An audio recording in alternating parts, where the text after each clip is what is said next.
Assalamualaikum warahmatullahi wabarakatuh. Perkenalkan, nama saya Lia Ridho Maulana Mawali, 3 digit NIM terakhir 304 dari kelas TII angkatan 2023. Berhubungan dengan tugas dari mata kuliah sistem operasi, di sini saya akan membuat video tentang jenis-jenis memori komputer. Sebelum kita belajar tentang jenis-jenis komputer, di sini saya akan memberikan pengertian tentang memori. Memori merupakan sistem perangkat yang menyimpan data atau program pada komputer, tempat di mana informasi dibaca dan ditulis. Sifat penyimpanan data atau instruksi dapat bersifat sementara dan tetap.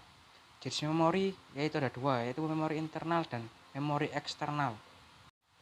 Lalu karakteristik sistem memori secara umum: lokasi CPU, internal, main, eksternal, secondary. Kapasitas, ukuran word, banyaknya word, satuan transfer, word, blank. Metode akses, sequential access, direct access, random access, associative access. Kinerja, access time, cycle time, transfer rate. Tipe fisik, semikonduktor, permukaan magnetik.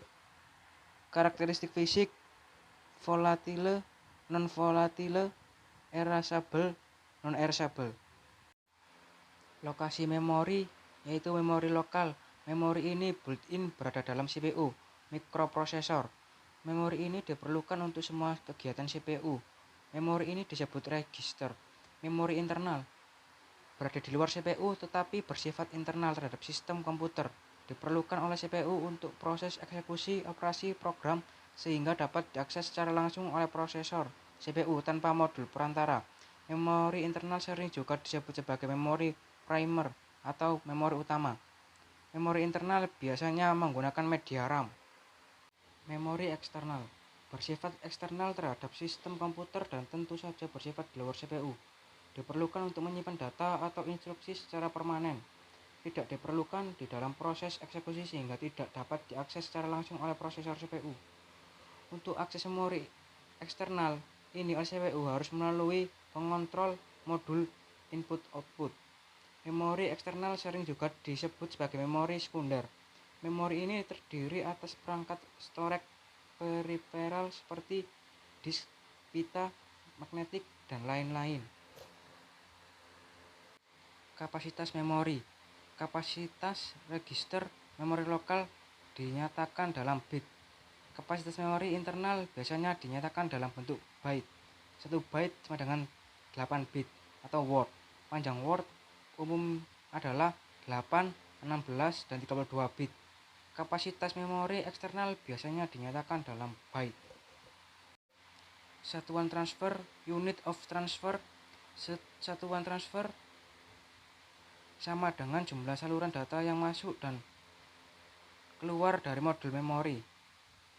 Bagi memori internal, memori utama, satuan transfer merupakan jumlah bit yang dibaca atau yang ditulis ke dalam memori pada suatu saat. Bagi memori eksternal, merupakan jumlah data ditransfer dalam jumlah yang jauh lebih besar dari word. Dalam hal ini dikenal sebagai blok. Word. Ukuran word biasanya sama dengan jumlah bit yang digunakan untuk representasi bilangan dan panjang instruksi kecuali cry-1 dan fax. Cry-1 memiliki panjang word 64 bit, memakai representasi integer 24 bit. Fax memiliki panjang instruksi yang beragam. Ukuran wordnya adalah 32 bit. Metode akses memori. Terdapat 4 jenis pengaksesan satuan data sebagai berikut: sequential access, direct access, random access, associative access. Sequential access. Memori diorganisasikan sebagai unit-unit data yang disebut record. Akses dibuat dalam bentuk urutan linear yang spesifik. Informasi pengalaman dipakai untuk memisahkan rekor-rekor dan untuk membantu proses pencarian. Mekanisme baca tulis digunakan secara bersama shared read war mechanism dengan cara berjalan menuju lokasi yang diinginkan untuk melakukan rekor. Waktu akses record sangat bervariasi.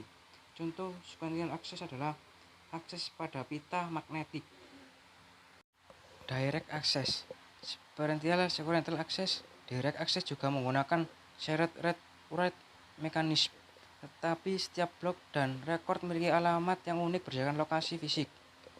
Akses dilakukan secara langsung terhadap kisaran umum general vicinity untuk mencapai lokasi akhir.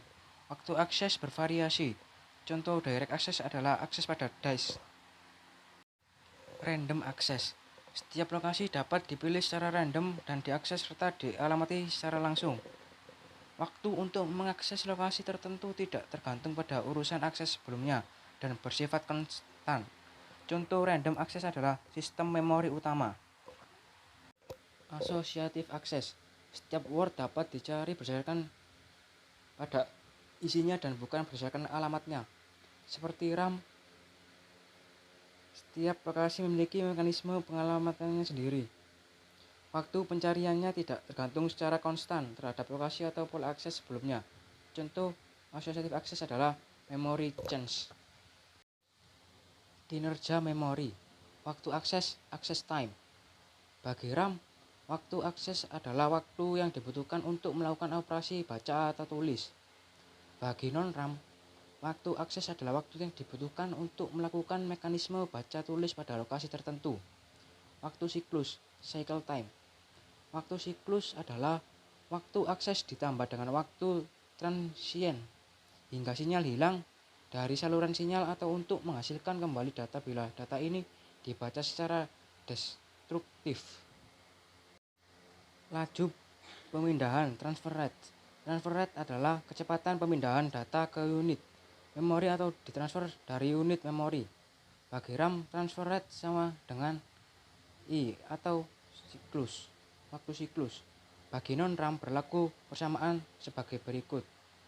TN adalah waktu rata-rata untuk membaca atau menulis sejumlah N bit.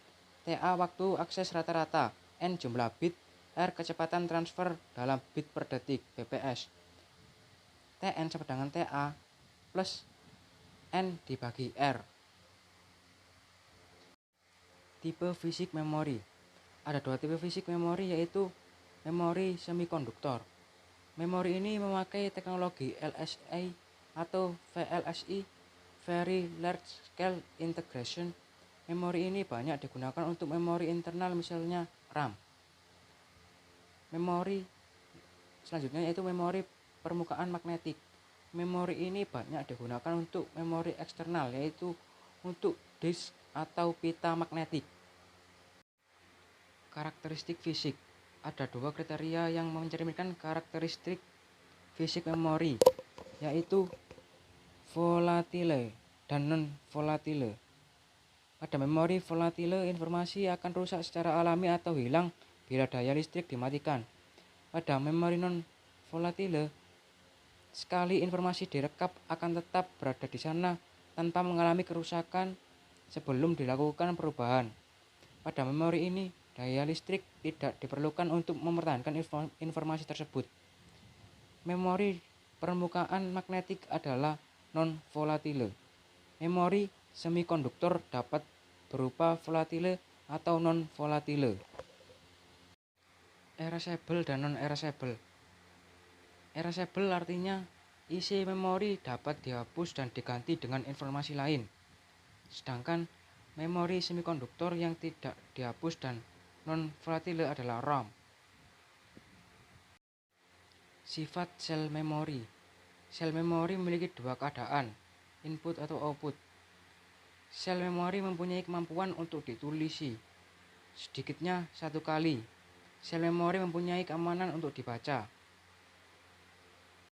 Selanjutnya yaitu kontrol digunakan untuk mengendalikan sel memori. Apakah dapat dibaca atau ditulis. Select digunakan untuk memilih lokasi sel memori. Data in jalur data masuk, sense jalur data keluar. Static RAM.